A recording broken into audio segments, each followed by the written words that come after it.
Hi students, I am आशीष। जो आपका chapter चल रहा था वो था अरिथमेटिक प्रोग्रेशंस, और जो आज का हमारा टॉपिक है वो है nth टर्म कैसे निकालते हैं। It's all about an। ठीक है, इन क्या होता है वो हम बाद में डिस्कस करेंगे, but let me start with a question first. देखो आपके सामने ना एक अरिथमेटिक प्रोग्रेशन लिखा हुआ है, ठीक है, जिसके अंदर पहली टर्म 7 है, फिर second term 13 and so on. अगर मैं आपसे पूछूं कि भाई इसकी 20th टर्म क्या होगी, एपी को हम आगे चलाते रहते हैं और इसकी 20th टर्म के बारे में पूछा है कि इसकी 20th टर्म क्या होगी। How will you calculate its 20th term. Students क्या आंसर करते हैं?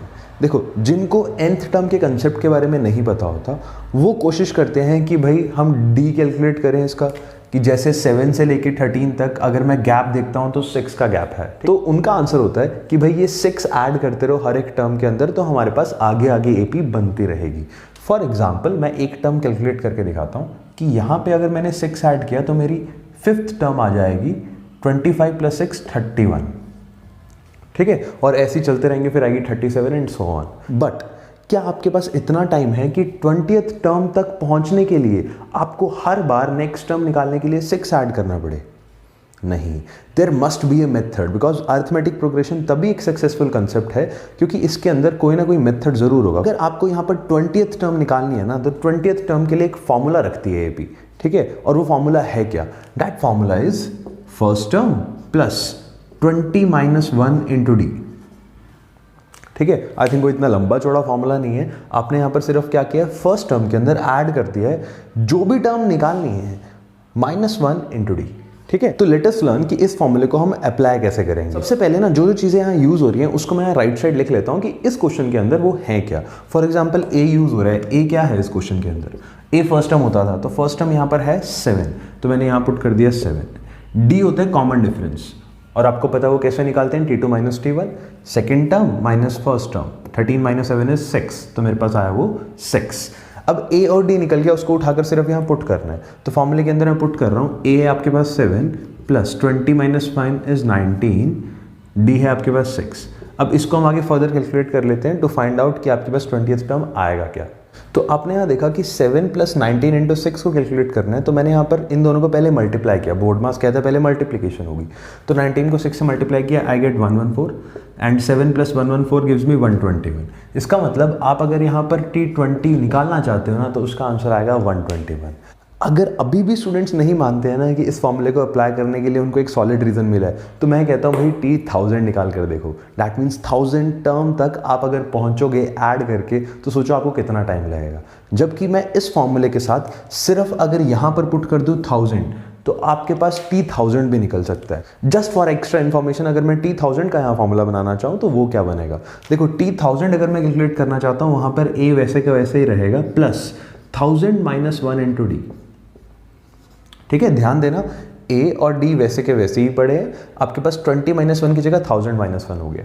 दैट मीन्स आप ए और डी यहाँ पर भी पुट कर दोगे, जो वैल्यूज हैं इस एपी के अकॉर्डिंग, वो आपके पास दे देगा T1000। बट फॉर्मूला क्या बना है? देखो, आप एक रेपिटेटिव चीज़ यूज़ कर रहे हो, उसी को हम फॉर्मूला बोलते हैं। अब इस फॉर्मूले को समझाने के लिए मैं यहाँ पर T20 और T1000 जैसी टर्म्स का नाम नहीं लूँगा, मैं कहता हूँ भाई Tn निकालना है, बिकॉज यार ये आपने सिलेक्ट किया था कि T20 निकालना है और T1000 निकालना है। हमारे पास तो n कुछ भी हो सकता है ना, T50 भी हो सकता है, T55 भी हो सकता है, T1000 भी हो सकता है, T2000 भी हो सकता है।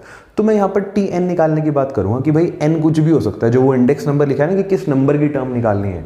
तो आपने अगर Tn निकालना है ना, तो आपके पास जो फॉर्मूला बनता है वो हर बार बनेगा Tn = इसको हम an भी बोलते हैं, ध्यान देना, ठीक है। Tn बोल लो या फिर an बोल लो, बात वही है। अब ये जो nth टर्म है, दैट मीन्स an, इसको निकालते कैसे हैं? a तो हर बार स्टार्टिंग में आएगा ही आएगा। आपने ऑफ कोर्स यहाँ देखा होगा कि a यहाँ पर भी आ रहा है और यहाँ पर भी आ रहा है। इसके अंदर ऐड करना है, क्या ऐड करना है? देखो, यहाँ पर आपको T20 निकालना है, 20 - 1 किया, यहाँ T1000 निकालना है, 1000 - 1 किया। दैट मीन्स अगर n निकालना है तो n - 1 होगा। क्लियर? तो अगर आपको यहाँ पर Tn निकालना है, it must be calculate as a + n - 1 into D, ठीक है, क्योंकि आपने यहाँ पर देखा d इधर भी प्रेजेंट था और d इधर भी प्रेजेंट था। तो अगर मैं इसका फॉर्मूला लिखता हूँ ना, it comes out to be a plus n minus one into D. अब यहाँ पर ना एक चीज़ देखना, ये जो फॉर्मूला है ना कि a plus n minus one into D, ये आपके पास एप्लीकेबल है किसी भी टर्म को निकालने के लिए जिसमें आपको n गिवन होना चाहिए। What is n? It is the index number, कि भाई किस नंबर पे पड़ी है वो टर्म। थिंग्स ना मोस्टली कंफ्यूज हो जाते हैं an that is nth term और n के बीच में। भाई इनका दूर दूर तक कंफ्यूज होने वाली कोई बात है नहीं। क्यों? क्योंकि an आपके पास nth टर्म है। आपने देखा जैसे T20 हो गया, T1000 हो गया, ये पूरी nth टर्म थी। दैट मीन्स आपके पास पूरी की पूरी टर्म है। n क्या है? n तो भाई वो सिर्फ नंबर है कि वो जिस प्लेस पे आ रही है। ठीक है, फॉर एग्जाम्पल ये फर्स्ट प्लेस पे आ रही है तो इसके लिए n 1 होगा। अगर मैं आपसे n पूछूंगा यहाँ पर कितना है, n इज 1, बट ये T1 है। ठीक है, तो इनके बीच में तो कोई कंफ्यूजन होनी नहीं चाहिए कि भाई आपके पास n क्या होता है। n इज 1 और T1 आपके पास यहाँ 7 है इस AP के लिए। Clear?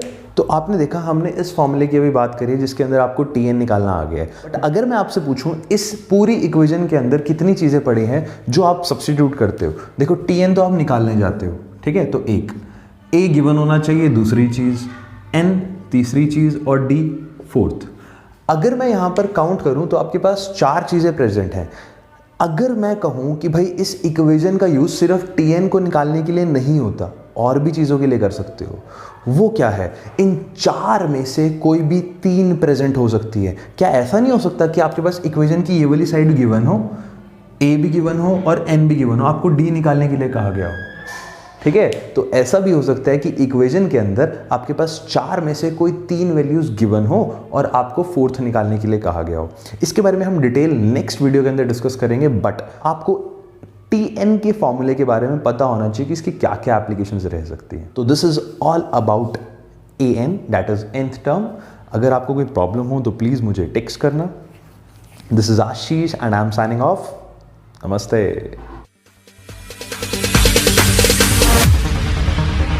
No, there ain't no stopping us. Fly without boarding pass.